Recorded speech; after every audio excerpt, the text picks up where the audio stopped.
GPS контрол, здравейте. Благодаря, че се свързахте с нас. С какво мога да ви помогна? Да, здравейте, не си виждам колата. Оставих я в возенец си, в момента я няма паркирана. Беше.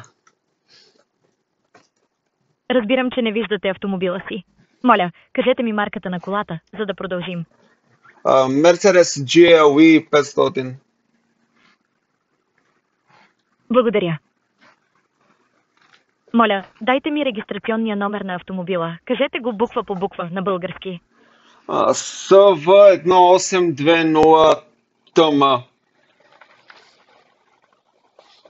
Благодаря. Записах номера. SV1820 ТМ. Проверихте ли на телефоните на градска мобилност дали не е вдигнат за неправилно паркиране? Все още не съм. Не, това не се сетих да го направя. Много често в този район колите се вдигат от паяк. Моля, обадете се на градска мобилност, за да проверите дали не е преместена от тях. Ако не е там, свържете се отново с нас. Ще изчакам потвърждение от вас, преди да продължим.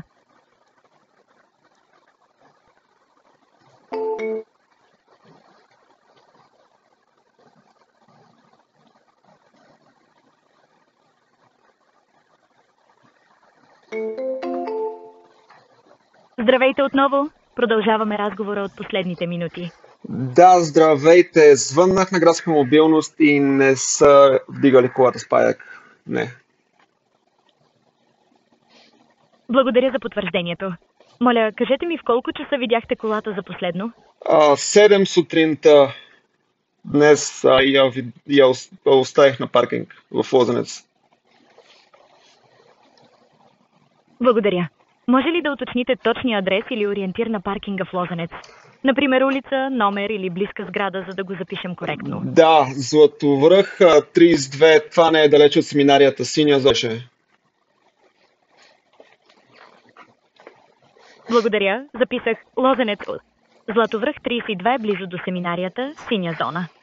Има ли други детайли или нещо необичайно, което сте забелязали около мястото или времето, когато сте оставили колата? Не, нищо необичайно. Исках да ви попитам дали може да ми дадете GPS координатите на колата.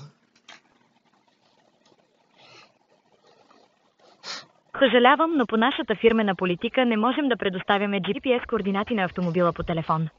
Ако желаете такава информация, е необходимо да изпратите официално писмо до изпълнителния директор на компанията.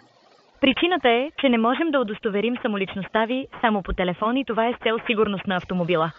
Ако имате други въпроси или детайли, които искате да добавите към случая, кажете ми. Не, нямам за момента не. Благодаря, ще предам случая на колегите и при нужда ще се свържем с вас. Междувременно, моля, обадете се на телефон 112, за да обявите автомобила за откраднат. Благодаря, хубав ден! Окей, лек ден.